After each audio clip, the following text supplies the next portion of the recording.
Hey folks, Roland Martin here, broadcasting live from San Francisco site of Blavity's AfroTech Conference, the third annual AfroTech Conference. Coming up on this edition of Roland Martin Unfiltered, I will talk with the CEO of Blavity, Morgan DeBaun. Also, we'll talk with tech attorney Barry Williams about black folks in technology. More than 4,000 people are here, and it is an amazing, amazing conference. We'll tell you more about it. Also, the drama continues in Florida as the battle continues to count the ballots involving the campaign of Andrew Gillum versus Ron DeSantis, but also Senator Bill Nelson against Governor Rick Scott. The numbers are getting smaller. Now Donald Trump has thrown his hat into the ring in terms of threatening to send attorneys down to Florida in some ways to stop the recount. Really? Is that what he's talking about? Also, on today's show, folks, Stacey Abrams, she continues her fight in Georgia, trying to get Brian Kemp under 50.1 to force a December 4th runoff. We'll give you an update of what's happening in Georgia. We'll be joined by Reverend Jesse Jackson Sr., talking about the meaning of these midterms for African Americans. Also, Donald Trump continues to attack black female journalists. We'll be joined by the president of the National Association of Black Journalists to talk about his latest attacks, calling again stupid questions and even calling April Ryan a loser. And so, folks, Michelle Obama makes it clear she will not forgive Donald Trump nor his wife Melania for being birthers. We got all that more. Folks, it's time to bring the funk from AfroTech here in San Francisco on Roland Martin Unfiltered. Let's go. He's got it. Whatever the biz, he's on it. Whatever it is, he's got the scoop, the fact, the find. And when it breaks, he's right on time and it's rolling. Best believe he's knowing. Putting it down from sports to news to politics. With entertainment just for kicks, he's rolling. It's on go, y'all. It's Roland Martin, yeah. Rolling with Roland now. He's funky, he's fresh, he's real, the best, you know he's Roland Martin now.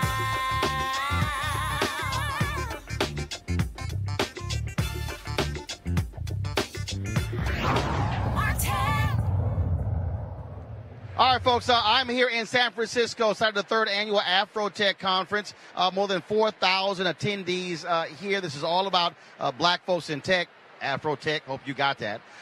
Sitting with me right now is Morgan DeBaun. She is, of course, the founder, one of the founders of Blavity, the CEO of the company. They're the ones who started this conference. And Morgan, as we look out here, companies from all over Silicon Valley, all kind of tech companies. You got Microsoft, you got LinkedIn, you got Google, you got eBay, then of course companies like Target and Bank of America, and all down the line here, more companies are here.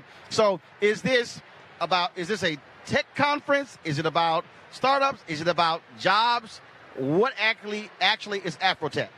So AfroTech is a space that we've created for all of that, Roland. Like, it is, one, getting people into tech, two, teaching people who want to get into tech about how to find a job. How do you even do a coding interview, right? How do you pitch startups to investors? What does that vocabulary look like? So it's all about connections and learning, and also making sure that people feel seen and feel like they can share their stories in a place where they don't have to be scared about raising their hands about something that they don't necessarily know. No, Blavity started this. Okay, so is Blavity a tech company or is it a media company? Blavity is both. We are a tech company that focuses on media and content and creating platforms. And so this is a part of what you do. This thing has grown. This is the third year. You're in your third different place. And so if somebody's out there, they're watching this, who is a person that should be here? Oh, man, there's so many people who should be here. That student sitting in Kansas City who is trying to figure out, okay, what do I do in my career? I don't necessarily want to go to Wall Street. I don't necessarily want to play ball. I don't necessarily, want to work at corporate at some of these companies. I want to start my own. So this is a great place to go and meet the top founders, people who've raised millions and millions of dollars at the age of 22, 27, 28 that look like you. This is also really great for those people who are working at some of these big tech companies who are thinking about, okay, what does it look like if I switch to a startup? what does that lifestyle look like? They get to see and they get to meet people and actually interact with them face to face and build a relationship. And so, first of all, you've had various CEOs who have been giving presentations, walking folks through who want to be entrepreneurs. Also, Common and Robert Glasper and others, they were also on stage as well. And so it's a good mix of folks who are here. Yeah, there's just so many different types of people who are here. You know, I think at the end of the day, tech and culture, you know, Black people are early adopters of technology, right? We have the best content on Twitter, early adopters of Instagram, Periscope, Vine, Birds, Limes, right? Like, it is important that our community really considers tech as a part of our career trajectory and things that we can actually build wealth as we become owners in this country of different startups and different platforms. And so what's next for Blavity in terms of, obviously, you guys just completed a big round. You raised a bunch of money. And so what's next? So many things. More of this, a lot more of bringing people together, making sure that on the digital side, which is our main business, on our websites and our Instagram, we're making sure that we continue to tell the best stories and create opportunities for other people to use our platform to share their own stories. So obviously, video is a huge part of that as well. Y'all started that way, but then you reverted back to the traditional way. Yeah, we started video. Honestly, I was broke at the time, so we didn't have enough money to do a lot of the production that we needed to. We're actually opening up an office in Atlanta in a few months that's going to focus on engineering, design, data, and also some video. So we're looking forward to kind of going back to our roots. Yeah. Well, certainly glad to see you. Certainly thanks for inviting me. Glad to bring Roland Martin Unfiltered here as well. Certainly has been rather exciting seeing a lot of the folks who are here. And it's going to be a fun-filled weekend. Hey, I can't stay for the whole weekend. I got to go to Detroit. I got to go give a speech there. But we'll be sure to block off this weekend. So is it held at the same time every year? Same time every year here in the Bay Area. We have some big announcements that we'll be sharing soon about the future of what AfroTech looks like and how we'll continue to make sure that as many people as possible can come to it. All right. So we look forward to being here next year. All right. Thanks for having me. All right. Thanks so much. I appreciate it. All right, folks. Again, we're going to be here all day. Then, of course, I hit you to Detroit. Let's get into some other stories we've been covering. First of all, Florida is a huge, huge issue that's happening there. The Andrew Gillum campaign, he is focused on this whole recount. It has gotten down to the margins have shrunk in a significant way. And, of course, it has led to Republicans being, frankly, upset that with the recount. What's interesting is, as you look at what's going on, you now have the battle over Broward County. Donald Trump is saying that the head of the Broward County elections should be fired. Governor Scott, he is suing election supervisors in Broward and Palm Beach, alleging that they were doing things illegally. Scott's camp wants to invest the voting records. And so all of that is going on. All of that is going on right now. And again, Scott is also calling on Florida officials to investigate what is happening there as well. Even though no fraud has been found, they're making that allegation. And even Donald Trump, and today talking to reporters, is calling on law enforcement to investigate. The question is, investigate what? Andrew Gillum released a written statement yesterday. Today was the first day he actually made a public comment. He says all ballots must be counted. Hey, everybody. It's Andrew Gillum here, mayor of Tallahassee, Democratic nominee for governor of the state of Florida. I want to start out by saying once again from the bottom of my heart and from the bottom of RJ's heart. I just spoke with Chris King and Kristen King. We're all so deeply appreciative of all of your support. As you know, we went out all across this state. We worked hard for every single vote that we received.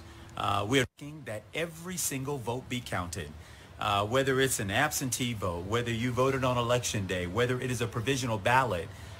We want every vote counted.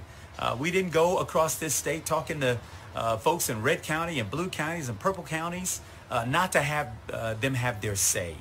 And so I want you to know that in spite of the fact that we're a little bit down in the numbers, we're hopeful that every single vote will be counted in this race. And that way that all of us can walk away feeling extremely confident about what each and every one of us did to go out here and to have our say in this election. This election has never been about me. You heard me all along the trail talk about the fact that this is about us, that power sees nothing without a demand, that we've got to be willing to show up every single day and demand our seat at the table, where we're sitting at the table. And now it's important that we ensure that every vote be counted in this process. I'm so thankful again for everything that you've done to help us out along this way. I would be dishonest if I didn't say that this wasn't hard. This is extremely hard.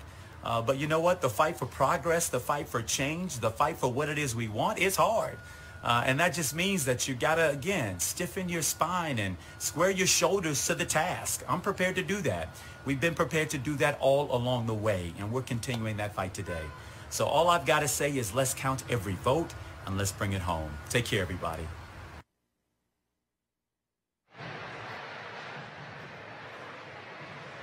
All right, folks, that was Andrew Gillum speaking today. Now, the supervisor of elections in Palm Beach County, Susan Marie Bouchard, she had some choice words for Governor Rick Scott. Very unfortunate that some of the highest elected officials in our country are trying to disrupt our democracy because they don't like the demographics of our voters. I would wish that they would allow us to continue to count the ballots. We're just doing our job in accordance with law. How is that disrupting you? It's not disrupting me. It's disrupting in the public. I want you to clarify when you talk about I'm not going to clarify that the demographics of our county, they don't like them, and you know why. All right, folks, so one of the issues that the folks have been facing is the authentication of provisional ballots. And the deadline has passed for most people to do so, but that's not the case in a couple of counties in Georgia, DeKalb County and Gwinnett County. This is what Stacey Abrams tweeted out earlier. DeKalb and Gwinnett County voters, if you cast a provisional ballot, you have until 8 p.m. today to go to your county election office and verify your ballot. Look up your office here. Questions? Call the protection hotline now, 1-888-730-5816, 1-888-730-5816. Now, counties expect to count what they have and certified results on Tuesday. Stacey Abrams and the third-party candidate need about 25,000 votes combined to force a runoff. Now, of course, that's a whole lot. However, what is happening there, this is a huge deal. And what they believe is that with the number of provisional ballots, also absentee ballots that are still being mailed in, such as military votes also that come in later, they believe they have a shot. Lawsuits are being filed there in Georgia. They are still pending. And so we have been talking with Black Voters Matter and others about this, and that's what's been going on there in Georgia. So battles taking place all across those two states because you still have contested elections, but not just there. You still have a contested election for the Senate seat in Arizona. They're still counting ballots there as well, and it's been going back and forth. The Democratic candidate, she is up in that race, and it's been back. She's been up, she's been down, she's been up, she's been down. Let's bring in our panel right now. Dr. Cleo Monago, social political analyst and activist. Kimberly Klacik, a conservative political commentator. Eugene Craig, Republican and CEO of the Eugene Craig Organization. Eugene, I want to start with you first off. If all the folks there watching understand, it's very loud in here. And so if you see me holding my earpiece, it's so I can actually hear folks are talking. Eugene, starting with you. When you look at all of these threats being made by Governor Rick Scott, by Donald Trump, when it comes to what's going on here, the bottom line is this is a very, very, very close election. And so they want all votes to be counted. Do you believe it is helpful to hear Rick Scott and Donald Trump threatening election officials in Florida? It's absolutely not helpful. I think they're very fearful. I mean, look, Rick Scott's holding on to a roughly 15,500 vote margin. DeSantis is holding on to roughly about 34,000 vote margin right now. And as provisional ballots and absentee ballots come in, especially from counties in South Florida and Central Florida, they know how those votes are probably going to break, and it's not going to be for them. But I do think the one major development of the day, Rick Scott, asked for the Florida Department of Law Enforcement to step in and investigate voter fraud. The Florida Department of Law Enforcement stepped in and said, hey, there will not be an investigation because we don't see any instances of voter fraud. All right, Kim, let's talk about the attitude there of, again, Scott and Donald Trump. Your assessment, do you believe that they are behaving properly by threatening Florida officials alleging fraud where there's no evidence? Well, no, that doesn't help any situation, obviously. But, you know, I think what we're missing here is the fact that I think all of these men in this race, they're honorable stand-up guys. And I think they really want the truth. I think they want to know if they won fair or square. I don't think anyone wants to, you know, go Who's inside honorable? and say, hey, I'm sorry? Who's honorable and stand up? What's that? I'm sorry. Who you say they are honorable stand-up guys? Who? Yes, those in the race, Gillum, Scott, DeSantis. Do you think they're not? Well, Oh, no. I'm just making sure you weren't talking about Donald Trump, but go ahead. I'm talking about everyone in the race. They want to win fair and square. Nobody wants it to be pushed their way. They want to win fair and square. well, Leo. I hope that's true, but I mean, not unless the people who are running against Gillum are doing a pushback to what Trump's doing. As far as I'm concerned, they're just as involved with the corruption as Trump is. I'm just amazed. Well, no, I'm not amazed. Let me take that back. I just hope that people are really clear on that. What Trump is attempting to do is corruption. I want us to be real clear that we're not hearing things or our logic is not going off when we think that it's really strange to call actually counting the votes from citizens and seeing what the exact number is, calling that problematic and something to actually investigate. I want us to take advantage of our common sense and understand that that's crazy. Because what the Democratic Party is trying to do is find out exactly what the citizens said. And for Trump to actually try to interrupt that with some kind of implications of fraud is insane. So I just want us to actually allow ourselves to acknowledge that. Because sometimes we're so amazed and shocked by how ridiculous things are, we don't let it sit in that this is really, really crazy. And these people are very desperate. And what's happening in Florida and Georgia is unprecedented. I mean, that state, Florida, is one of the most racist, historically racist states and murderous states of black people in the Union. And now they have the potential of having a black governor. Atlanta has a very similar history in terms of black people not having power on the statewide basis. So it's pretty powerful, and they're fearful, people like Trump and his folks, and they're desperate. So they're calling honest interest in counting the votes fraud. That's crazy. Folks, you talk about what's happening here. Of course, Donald Trump, some other news, the Wall Street Journal dropped a serious story with the receipts showing that Donald Trump was indeed heavily involved in paying off a porn star and a Playboy model. And, of course, he initially denied he had any involvement with that, said it was about Michael Cohen, but the Wall Street Journal, they're reporting that Michael Cohen told investigators that Trump was heavily involved in this. Now, Kim, let's just be honest. It's not like any of us was shocked at all that Donald Trump was involved in paying off a porn star. Nobody is shocked. To act as if Michael Cohen was acting on his own behalf, you and I both know that was BS from the beginning. Okay, well, when did this information drop? Was it just now? Because I haven't seen this yet. Okay, Kim, it dropped 5 hours ago in the Wall Street Journal. I did not see this. I'm get sorry. the memo. I did not get the memo. I worked Okay, all day and also long. the Wall Street Journal So when I is actually a read conservative it, newspaper I will- owned by Rupert Murdoch. When I read it, I will comment on it. Because Michael Cohen, I mean, come on. Now we're supposed to believe anything Michael Cohen says. Before, Michael Cohen was a trash guy, trash lawyer. You guys used to trash him all the time. But now he's a legitimate guy and a legitimate lawyer. So when I have a chance to read it, I will let you know. See, Kim, you're saying we're trashing Michael Cohen. Now Donald Trump is calling him a trash lawyer. The left has Before, always Donald trashed Trump Michael was saying he Cohen. was a brilliant lawyer. The left has always trashed Michael Cohen. Okay, I give Michael Cohen as much credibility as I give Omarosa. Eugene, I find this to be laughable. Eugene, I find this to be laughable because Donald Trump and Rudy Giuliani called Michael Cohen brilliant, an amazing lawyer. And then, of course, when he got busted and started telling the truth, oh, he's trash. He did no work. It's crazy. It's crazy how one can flip on one after their hand has been caught in a cookie jar. But to speak to the Wall Street Journal article, you know, the thing is this.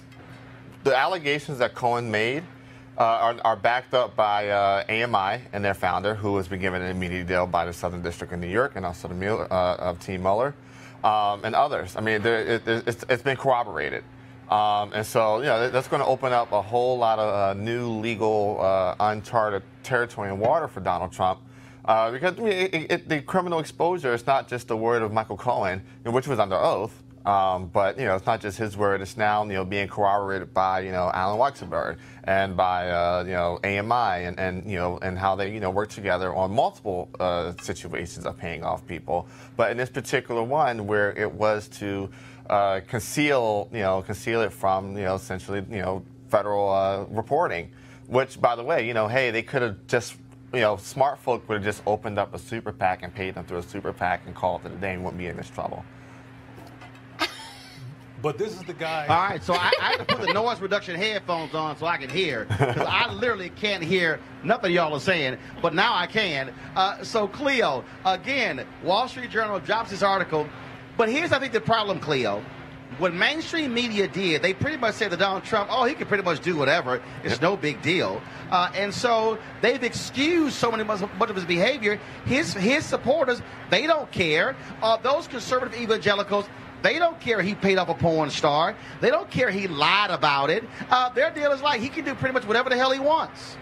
Yeah, and one big contradiction are how you say that word? Evangelical. Thank you. I can't even say it. How they're supporting Trump's pornographic interests, because they're supposed to be, squeaky clean and into proper family values and blah, blah, blah. And the president is a hoe, and nobody wants to admit that he's the hoe in chief. Oh, my God. And, well, it's true. And so, look, we're in the United States, which happens to be a three-ring circus, at least 3 rings. Might be 4 rings in Donald's case. But, hey, it is what it is. A lot of what's going on here is not based on rational behavior or based on decency. It's based on power. And as we've talked about before, Donald Trump is the ringleader right now, the face of white power retainment in the United States. And so if he brought a prostitute in front of the White House and did her there, people on his team would write it off and sue Florida for fraud because they want to count the citizens' real votes. It's insane. Yeah, I would say this. Cleo does have a point. All right. He said Cleo has a point. Go ahead. I was going to say, a never-ending whole fate doesn't matter when power is at stake. And, Paula White and crew have made that determination. Yeah. All right, then. Folks, now, here's the deal. Of course, on Wednesday, there was a news conference where Donald Trump just acted like a damn fool to deflect as much as he can from massive Republican losses. Now, let's go ahead and before I get to this here, I got to deal with Kim. Because, Kim, you sent a tweet out questioning a blue wave. Kim, you do know on Tuesday, 355 seats across the country flipped from Republican to Democrat. That's cute. Almost 40 in the House. That's cute. You question a blue wave. I've questioned the blue wave. What the hell, Kim? How can you question a blue wave when 355 seats flipped? I recall when you had seats that flipped under Obama, y'all called that a red wave. Did we call it a red wave or the red tsunami? No, y'all called it a red wave. Now make up your mind. So what is it, Kim? No, Look, seriously. take the ass whooping, but don't try to spin it. No. You guys, look, the left should have gotten the Senate as well. If this was an actual wave, you would have gotten the Senate and the House, and you did not. Oh, they should have gotten it. If this was a real wave, like they were talking about wave, you would have had both. You didn't get it. But now I want to point out. Let me point out that this is not a win for the American people, because what we're going to see is the House and the Senate fighting with each other, and they're not going to get anything done. So this isn't really a win for anyone. No, Kim, it is a win. It is a win, Kim, for the American people, because now you're actually going to see accountability. For 2 years, Republicans in the House would not hold Donald Trump accountable for anything, Eugene. And clearly the American people said enough is enough. When a Lucy McBath beats a Karen Handel in a conservative district formerly held by Tom Price and Newt Gingrich. Eugene, that's them sending a signal to people like Kim saying, we're tired of y'all being in control of both chambers. We want some accountability. Eugene, go ahead. Kim's a dear friend, but I do have to respectfully disagree. But there was a blue wave, and it was I akin it to what happened in 2010. We didn't take back both chambers right away, and we didn't grab the Senate until 4 years later. But the country, is yearning and literally, screaming for somebody to stand up to Donald Trump. And what you saw on Tuesday was, a flip of right now, I believe, of 32 seats, 32 heavily gerrymandered seats. Like Georgia 6, like Pete Sessions in Florida, like in Texas, like Brian Mass in Florida. Me 11 Utah. I mean, there were seats that were purposely gerrymandered to be held onto by Republicans for years, maybe decades, that were overcome by massive Democrat turnout. I mean, even in Maryland, Governor Hogan got reelected, but we got decimated down ballot. In ruby red counties. Got it. All right, folks. Also, of course, after on Wednesday, Donald Trump attacked female journalists. First of all, he attacked Jim Acosta. He attacked female journalists. Now he is continuing the attack. This taking place on today. Of course, remember Yamiche Alcindor, PBS NewsHour. He called one of her questions racist. Now he is blasting April Ryan of the American Urban Radio Networks, calling her a loser, and then tells Abby Phillips of the Washington Post that her questions are stupid. Really? Here is Phillips' completely reasonable and proper question to Donald Trump today. Do you expect Matt Whitaker to be involved in the Russia probe? Do you want him to? That's up to him. Do you want him to rein in Robert Mueller? What a stupid question that is. What a stupid question. But I watch you a lot. You ask a lot of stupid questions. Same thing with April Ryan. I watch her get up. You talk about somebody that's a loser. She doesn't know what the hell she's doing. She gets publicity, and then she gets a pay raise, or she gets a contract with, I think, CNN. But she's very nasty, and she shouldn't be. She shouldn't be. You've got to treat the White House and the office of the presidency with respect. Hi, Mr. President. Yamiche Alcindor with PBS NewsHour.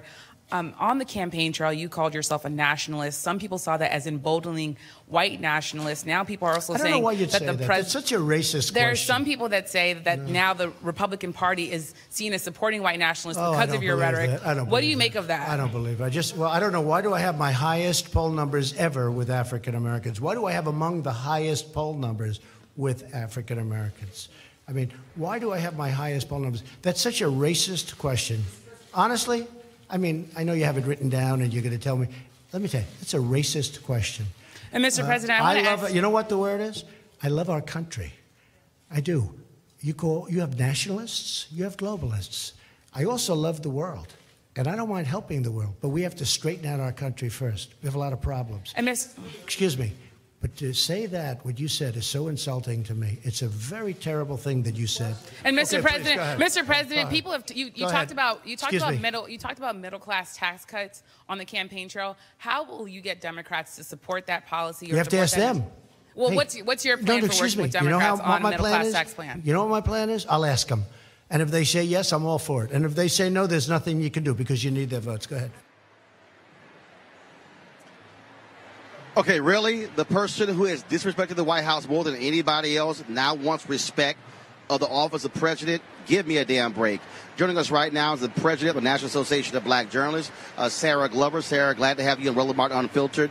What do you make of him, first of all, telling Yamiche her question was racist, saying that Abby Phillip of CNN, the White House correspondent, that she asked stupid questions, and then calling April Ryan a loser? Clearly, black women are setting Donald Trump off. Yeah, it's verbal abuse. It is beyond the pale. It's over the top. Journalists and not just these three talented professional black women, but journalists have been under siege since the Trump administration took office. And, today to call Miss Abby Phillip, to ask a stupid question, we would say as members of the Fourth Estate, answer the question. So, these women and others like this week who were called out by the president, Jim Acosta and Pete Alexander. We as journalists, we're unflappable, and those women are certainly some of the best and finest journalists on the White House beat in Washington. And so members of the community and the citizenry should have full faith in our press. You know, the Fourth Estate is doing its job.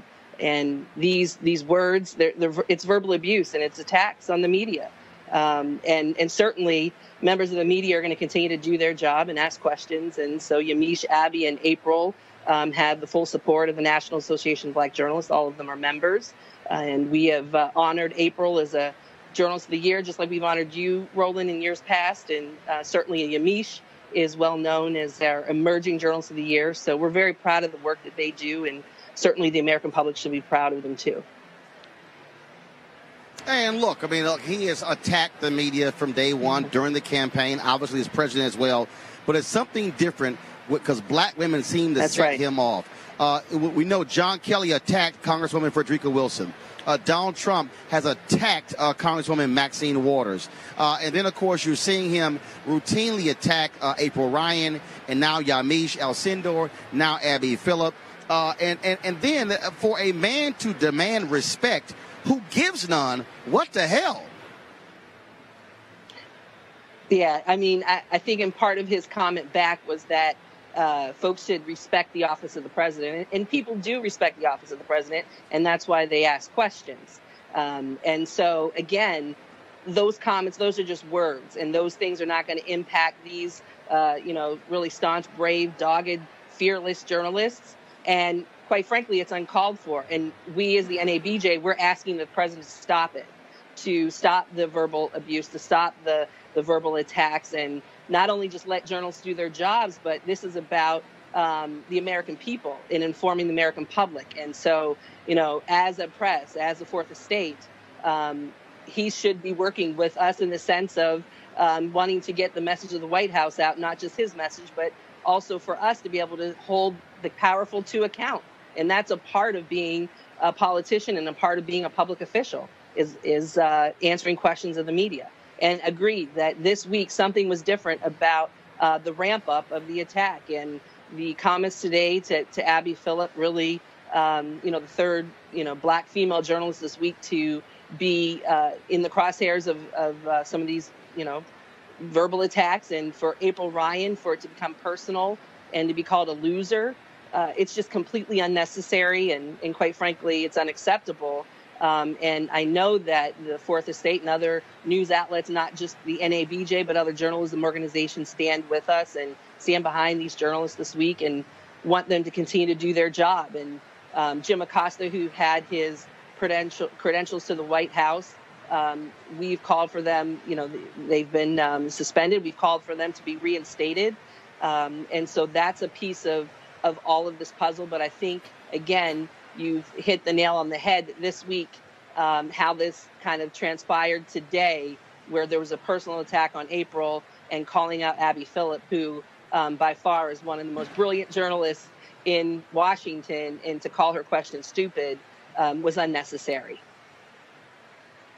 Sarah Glover, president of the National Association of Black Journalists. We're also sitting on the board as vice president for digital. We certainly appreciate it. Thanks a lot.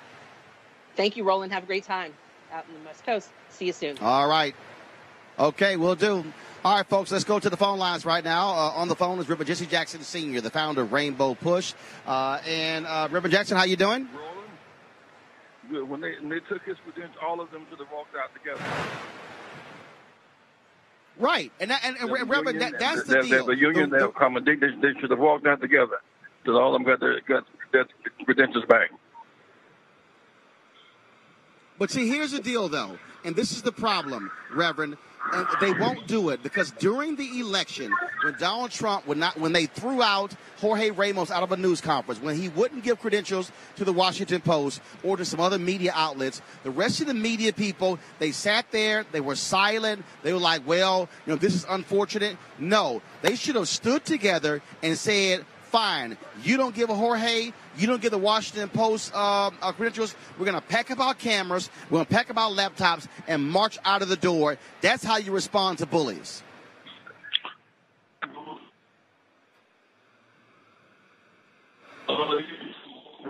Petco, and they laughed at Petco, and then he came and busted them too. So did you learn the lesson from Petco?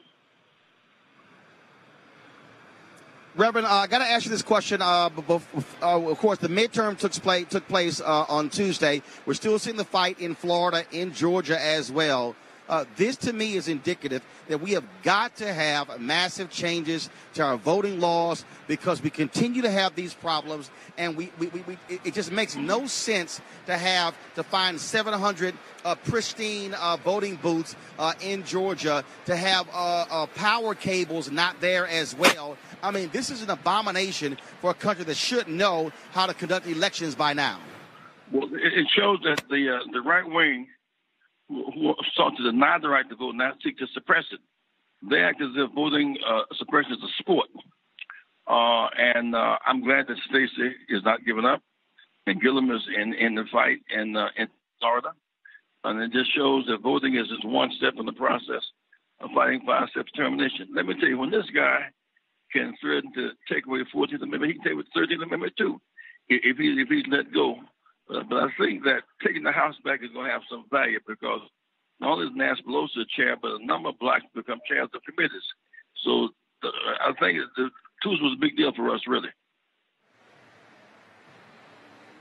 Reverend, also, when we talk about this election, when we talk about what's going on, you saw 350-plus seats flip from Republican to Democrat on the state level, on the local level, but also on the national level. Now, everybody talks about the 1,000 seats Democrats lost under Obama in his 8 years. But this is winning back a third of the seats they lost. That is a blue wave. Now, I know Kim doesn't want to call it that. She wants to call it a blue ripple. But the reality is Republicans lost significant power as a result of what took place on Tuesday. Is that a repudiation of Donald Trump? Even debate about is in the future. The positions that were won bottom-up school board seats and sheriffs and mayors, legislators, the huge sea shift and change this past Tuesday. So be it.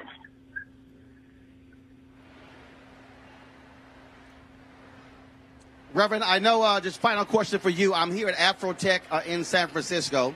And I got to ask you this here. What is the latest on your battle with Silicon Valley to diversify their boards, their ranks, their employees, but also their investing? I know, again, you went after Apple and Facebook and Twitter.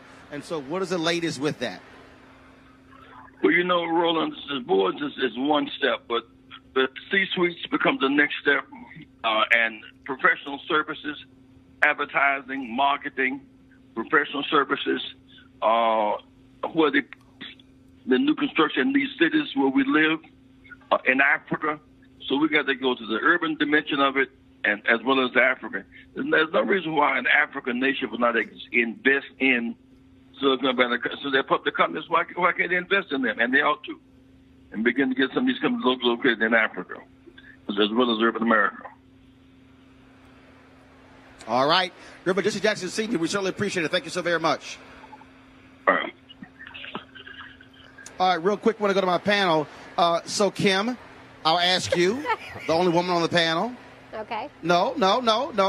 If you want to come on the panel, then you got to answer some questions. You're the only woman on the panel. What do you make of Donald Trump attacking, saying Abby Phillip asks stupid questions all the time, calling April Ryan a loser, calling Yamiche Alcindor's question a racist question? Is that the kind of behavior? And then for him to demand respect, is that the kind of behavior a president should be exhibiting? Well, Does he embarrass you with what he did today with black women? I don't understand why people keep expecting something different from our president. He's consistent. This is him all the time. You didn't answer my question. Now, I'm didn't about answer to. my question. I'm about Are to. you, Kim? I'm about to answer you. Are you embarrassed by Donald Trump's attack on these three professional black women? Am I embarrassed by what Donald Trump does? No. I'm embarrassed about maybe what I would do or my husband, but Donald Trump does not affect me as far as embarrassment. Now, I will say. Okay, how about this here? I am not finished. Are you ashamed of Donald Trump's conduct in how he is treating three black female journalists? I believe the way he spoke to Ms. Phillips was wrong. That was very wrong, and I actually feel really bad that that happened to her. Now, I will say on my personal account, when I met the president, he was nothing but very nice to me. And I wish somebody could go to my iPad. I'm not talking about when you met the president. We could go to all the pictures that we took I'm not together. talking about when you met the president. Kim, Kim, this is very simple. Yes. If I ask you before I go to Eugene, April Ryan. Kim, if President Obama talked that way to a female conservative reporter, would you have the same reaction you're having right now? Absolutely not. President Obama didn't speak this way. That would be shocking. He's consistent as well. He's very respectful in the way he talks to people. President Trump talks to people all the very same way. So I'm not shocked. This is not shocking. I mean, we're going to 2019. This is President Trump. You either like it or you don't. And that's true. Well, Eugene, and that's the point right there. When people like Kim say it's not shocking, they have allowed this to become the norm, and it's an abomination how he treats black female reporters. Eugene? I agree. Abby Phillips, Yamiche, and April, they're folk that have not just changed the narrative and changed the game when it comes to black female reporters. They're folk that, we black Republicans reach out to and help us get our story out there, help us, strengthen some of our negotiating hands when it comes to some things. So I do think it's absolutely wrong, and I do think it's actually interesting that the president can, find time for racism when it comes to a question about white nationalists, but, it's both sides when it comes to Charlottesville, and it's both sides when it comes to everything else.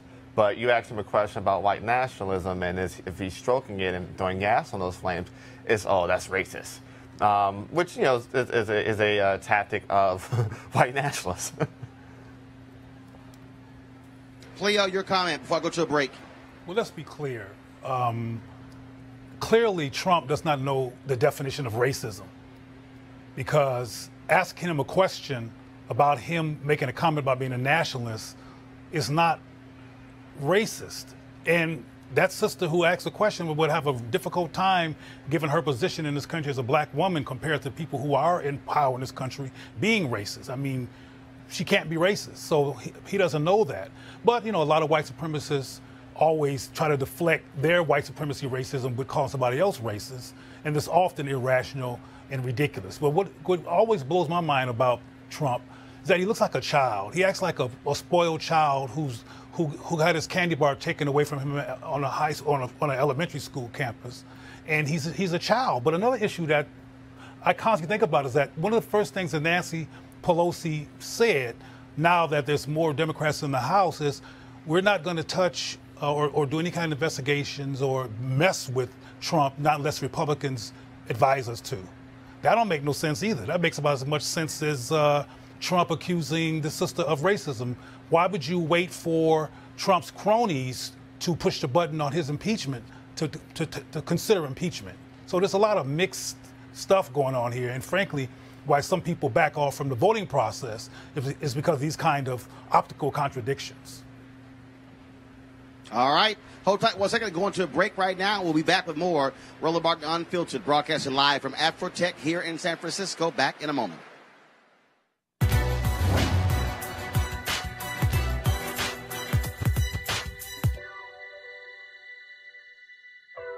You have to expect things of yourself before you can do them. Basketball star Michael Jordan.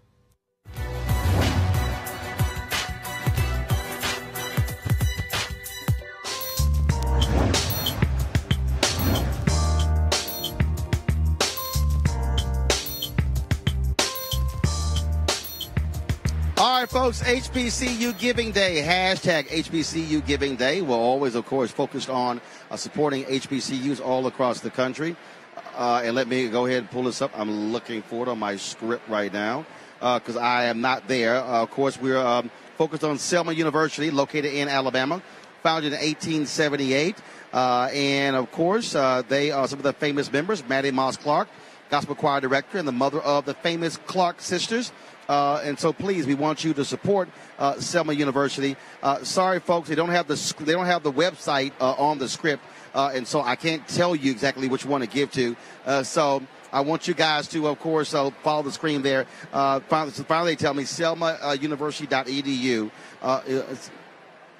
Okay, first of all, I can't even hear what they're even telling me. It should be in the script. Okay, follow us on the screen. Support Selma University by giving to them. And, again, we encourage all the graduates of the university to give as well, because we're trying to, of course, do all we can to support our HBCUs. Also, folks, now some words from one of our partners. You've heard me talk about our friends at Transatlantic Real Estate, who created a unique investment opportunity that combines legal marijuana and crowdfunding. Now, if you think about that for a second, you look at the growing momentum taking place all across the country around legal marijuana. You've seen initiatives passed in various states that have been on the ballot. Now, if you're an investor, there's an opportunity for you to really make lots of money to get in the game. Now, however, as markets continue to grow, it's going to be harder to get into this particular industry. Of course, it may cost millions and billions.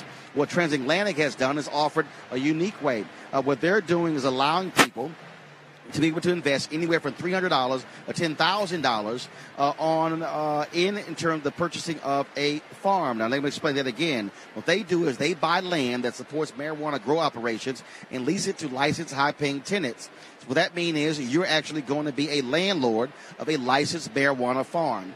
And again, this is all used by crowdfunding. And then what they're doing is make it easy for the average person to be able to get into this business before they take the company public. So for a limited time, as I said, you can invest anywhere from $300 up to $10,000 to get involved. Now, here's what you must do. You must complete and confirm your application to participate in the opportunity, okay?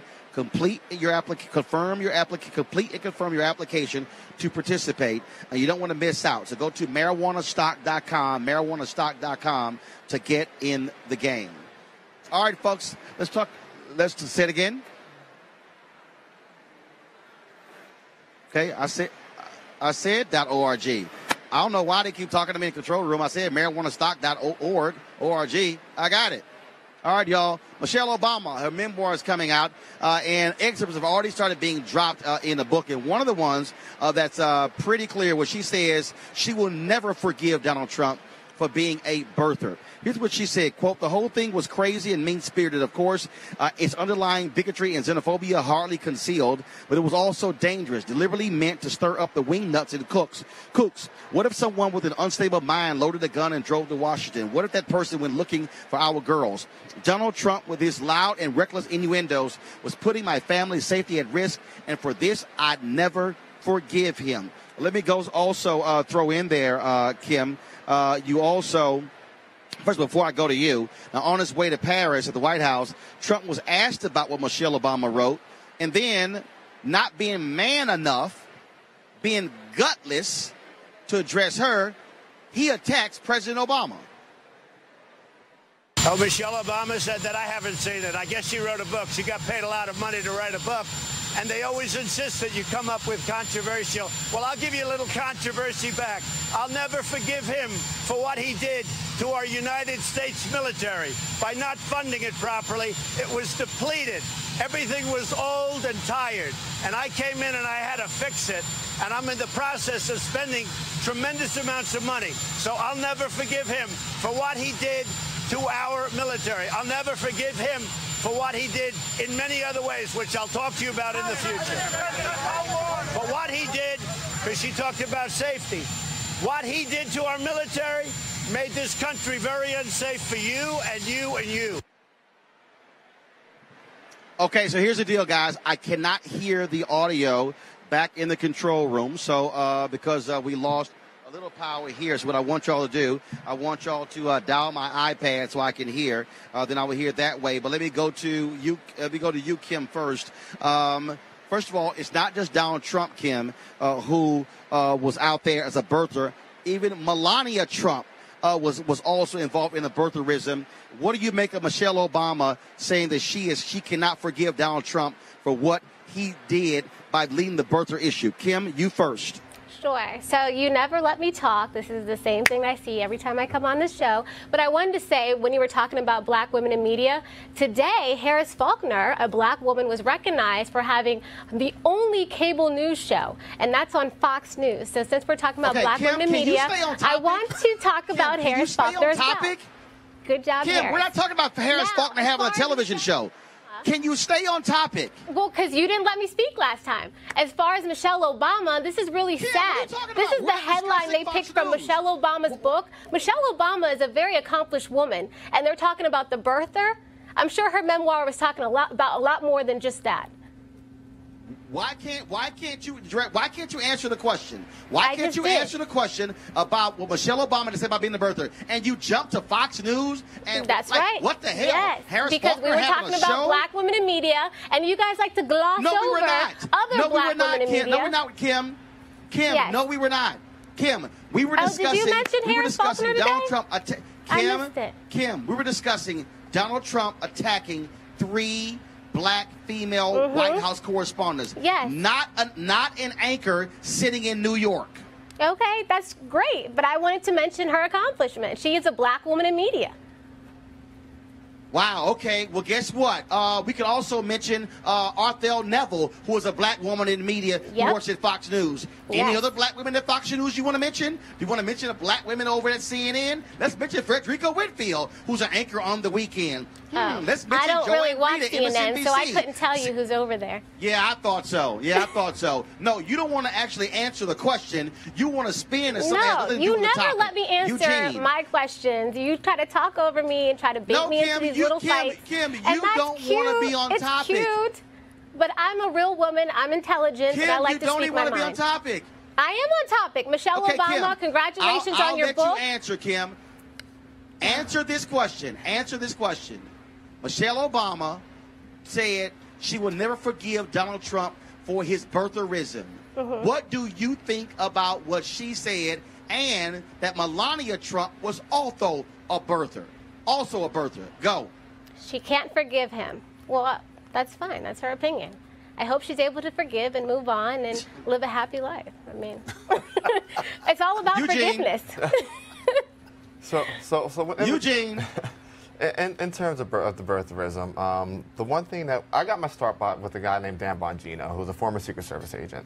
One thing that Dan used to drill in about when he speak about Barack Obama is that it's hard fact that when Barack Obama was elected president, the Secret Service saw not a 100, not a 200, not a 300, but a 400% spike in threats against the President of the United States. So, I don't fault Michelle Obama for not forgiving, Donald Trump for, his birtherism, and damn sure don't fault her for not forgiving, Melania Trump, who has anchor parents here, came in via chain migration for her birtherism. They both stroke, white nationalist tendencies. And made and put the safety of the former First Family at risk. Cleo, go ahead. Michelle has a book out. She wants to sell books. People are anticipating a Trump critique, and I think that Michelle would put it in there because it's guaranteed to get some clickbait, if you will, or conversational bait, which we fell for the bait. I don't think that people who are considering power, political decisions, who's going to be the governor, et cetera, based on democracy, are tripping off of Michelle and her anger or lack thereof toward the Trumps. To me, it's a way of getting attention to her book. Well, first, obviously, that's what she does because she's writing a book. But I'll tell you right now, I'm with her 1,000% because one of the reasons why I will never stay at a Donald Trump hotel ever again. After that birther crap, I told CNN point blank I was not going to stay at any of his hotels or play at any of his properties because what he actually did with that birther crap was despicable, and his wife also. Melania Trump, she also owes the Obama apology for her being involved in birtherism as well. That was absolutely shameful, and I'm not going to sit here and dance like Kim and bring up Harris Faulkner to talk when we're talking about well, you birtherism. should, because she's an accomplished black woman in media. Okay, but it has nothing to do with the topic. And so, Kim, the way this thing works, you don't go. Kim, let's be real clear. You don't go on Fox News and just all of a sudden bring up something that had nothing to do with the topic. So if you're not going to do it on Fox News, you're not going to do it here. Do you ever bring up April? Well, Roland, I would like to say that Fox News gives me a chance to speak. I can finish my complete thought on Fox News. Oh, no, you get a chance to speak. I never get that chance here. I asked you a question. Well, I asked you a question about the Wall Street Journal article. I never even got to answer about April Ryan. Oh, my God. You said, oh, my God, when did the article come out? I didn't even read it. So when I read it, I'm some Valley girl. No. That's what you sound like. Oh, my. I do not. Don't look like a Valley girl. Okay. Look, I do not. Oh, my God. Well, you want to do yours? All right. I'm going to ask you about this story here. Cleo, I want to start with you. Like, oh, my God. Like, I'm in San Francisco. You should be here with me. Everybody's a Valley girl. What's going on here? Haters. Okay, gotcha. Cleo, I want to ask you about this here. Mississippi hospital worker and former cop Clayton Hickey. Guess what? Another white man, no job today. This idiot wore a Confederate flag with a noose on the T-shirt to the polls on Tuesday that said Mississippi Justice. Well, the hospital he worked at says you got to go. Well, the hospital has to do that because they have to CYA, and, you know, that's pretty inappropriate that he did that, frankly. But I'm from the school of, I like when white people are blatant and clear about their perspective as opposed to getting in my face, not telling the truth, and acting like they have another perspective. I think that's why we always get these polls wrong, or we believe in them and are shocked when they come out different than what we expect, like with Hillary, like with Gillum, like with Stacey, because we think that people say what they really mean, and they don't. I'm talking about people among whites who really want to keep white power sustained, but they'll claim publicly that they're going to vote for the black candidate. So I prefer people like this guy, you know, who are going to wear their flag on the front of their shirt so we can know what's going on. But of course he's going to be fired. I mean, the hospital wants to stay in business too. Okay, Kim, you get to talk about the dude wearing a T-shirt with a noose saying Mississippi Justice. Should he been fired? Of course. You think I'm going to defend a racist? Not publicly. No, Are you I asked you a serious? question. Okay, do you want to talk or not? She's I asked you a question. This is a joke. I'm just joking. She's not Malik. This is a joke. Malik. This is a joke. You can go to somebody else. I This asked is you a the joke. question. Kim, I asked you the question, should he be fired or not? That's the Absolutely, question. Roland. And I said yes. She said yes. No, but these are complaining. Like, oh, you thought I wouldn't say that? Eugene, go ahead. The thing is this, you know, what we saw on Election Day, we saw a lot of despicable things in Mississippi. But the fact of the matter is this, you know, we got one more chance to clap back on a lot of the racism in Mississippi. There's 3 weeks from now, there's a runoff election. Mike Espy has a real shot at winning that U.S. Senate seat. So we really need, you know, black voters and you know, Republicans of conscience in Mississippi to really come out on the 27th, and at the end of November for the runoff election and help, you know, elect the 4th black U.S. Senator to the United States Senate. Well, again, for the folks who defend that racist flag, these are the kind of guys out there. This is the stuff they believe in and the stuff that they do, and so it's nonsensical. And so again, what I keep saying to all the white folks in America, if y'all keep messing up and y'all keep doing this stuff and keep losing jobs, I got no problem replacing y'all with black people. Yep. So please keep screwing up. Okay, all right, folks, that's it for us. Let's see. Kim, anything else you want to bring up that's not on the agenda since we are now in new business? Sure, yes. I would like to say for all those It's like in a meeting, old business and new business. For all those that are always shocked about Anything what President else, Trump says, you know, you shouldn't be shocked. He is consistent in who he is. Is he always right in what he does? No, he is not. But I would like to say that you should not be shocked. And also, I see a lot of people holding him to a higher standard than their own baby daddy. And to me, if you really think that President No, Trump... they're not. Yes, there are people that do. President Trump is his own person. We should be about legislation and furthering and advancing the black community. You shouldn't be worrying about President Trump and every little word he says. Well, we're not worried about every little word he says. We're worried about him calling black women racist. Do you actually believe the stuff you say? I believe it wholeheartedly. Cleo, I got to give you the final comment. Go ahead, Sister Black. Well, look, I'm just going to be repetitive in saying that we're in the era of the irrational white supremacist in chief. So I have to agree with what she said in terms of what else will we expect from Trump. Trump has been consistent. What's amazing, if you look at it logically, not if you look at it logically, it's not amazing, but what's amazing is that this man was acting like this before he became president of the United States, and he became the president of the United States after grabbing vaginas, etc. So, come on, the man is consistent. You got to give him that. I mean, he's going to be a jerk and say stupid stuff and act like a child on those kids with the little beanie on their head who's pouting, a pouting angry white supremacist. And he's particularly upset right now because he wanted his people to railroad Atlanta and railroad Georgia, and that's kind of ambiguous whether he's going to get away with that dream or not. So he's upset, and maybe that woman who he confronted at the news conference looked too much like Stacey Abrams to him, so he went off on her. You know, who knows what's going on with crazy Trump? He's being Trump. That's all I got to say.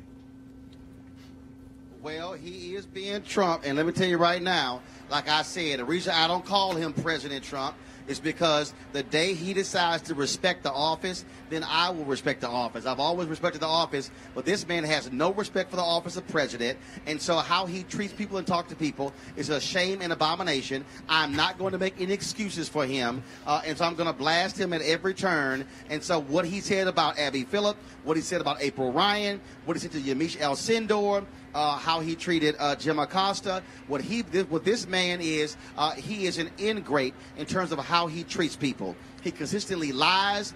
He lies on people. He makes stuff up. Hell, even in that whole point where he made up a Fox News poll saying 40% of black people approve him in the country. I emailed the White House and said, "Can y'all please show me any evidence where he got that from?" Guess what? They haven't responded to that email in several days. And so it's very simple. Donald Trump, how he disrespects people, how he disrespects black women. John Kelly is shameful because he never apologized to Frederica Wilson for lying on her from the White House podium. And I will not make excuses and normalize how this man treats women. He does not treat them with respect or decency. And so if he wants somebody to respect the White House and the office of president, he needs to learn to respect the American people. Thank our panel there. I appreciate it. Thank you so very much. Thank all the folks who were here at AfroTech. Again, folks, it is a packed conference, some 4,000 people. Follow them on Instagram, on Twitter as well. Afro.tech on Instagram. You can follow them at AfroTech on Twitter as well. They have videos and postings, things along those lines. Great to see so many African Americans in technology here at the conference. Right now, you see behind me, Felicia Butterfield Jones, who is with Google. She's interviewing on stage former Obama senior advisor Valerie Jarrett. And so I'm going to go check out and see what they have to say. Folks, don't forget, subscribe to our YouTube channel, youtube.com/Roland S. Martin. Also, we want you to support us there as well. Share our clips. Join our fan club. That's right. Join our fan club, the Bring the Funk fan club. I want you to go to RolandMartinUnfiltered.com. We're trying to get 20,000 of our followers to give at least $50 a year to support this effort, because we are bringing you information nobody else is bringing you. And so we're certainly glad to have all of you here. Thanks for watching. We had a great time. Detroit, I will see you guys tomorrow. I speak 9:30 a.m. So let me jump on this red eye in about 7 hours. And so Motown, I'll see you guys. Y'all take care. Holla!